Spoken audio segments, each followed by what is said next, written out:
पिछले 5 साल में 1000 से ज़्यादा प्रोडक्ट्स मैं अमेज़न पे बेच चुका हूँ।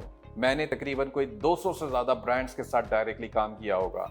मेरा एक्सपीरियंस कहता है कि आपको बड़ी हाई टिकट प्रोडक्ट्स के ऊपर जाना चाहिए। अगर आप सस्ती प्रोडक्ट्स बेचने की कोशिश करेंगे तो आपके प्रॉफिट्स बहुत कम बनेंगे। दूसरी बात, ब्रांड्स के साथ राब्ते कीजिए। सिर्फ डिस्ट्रीब्यूटर के पीछे रहेंगे तो आपका बिजनेस उतना तेजी से ग्रो नहीं कर सकता जितना तेजी से आपका ब्रांड के साथ बिजनेस ग्रो करेगा। अपने आप को प्रेजेंटेबल बनाएं, अपनी कम्युनिकेशन पे बहुत ज्यादा काम करना पड़ेगा। तीसरी बात, कोशिश करें कि प्रॉफिट की लिमिट भी लगाएं। सोचें कि जी मुझे कम से कम $10 का प्रॉफिट चाहिए एक प्रोडक्ट के ऊपर। ऐसी प्रोडक्ट्स ढूंढने, ऐसी लेट सपोज आपके पास 30 प्रोडक्ट्स हैं और हर प्रोडक्ट आपका महीने का कुछ नहीं तो $200 भी प्रॉफिट बना देता है। 200 इंटू 30 आप मल्टीप्लाई करके देखेंगे तो $6000 का आपका बिजनेस शुरू हो गया। ये प्रॉफिट की बात करो, रेवेन्यू की नहीं। इतना आसान हो सकता है और कंसिस्टेंसी के साथ काम करना पड़ेगा, तब जाके आप इस नंबर पे पहुंच सकते हैं।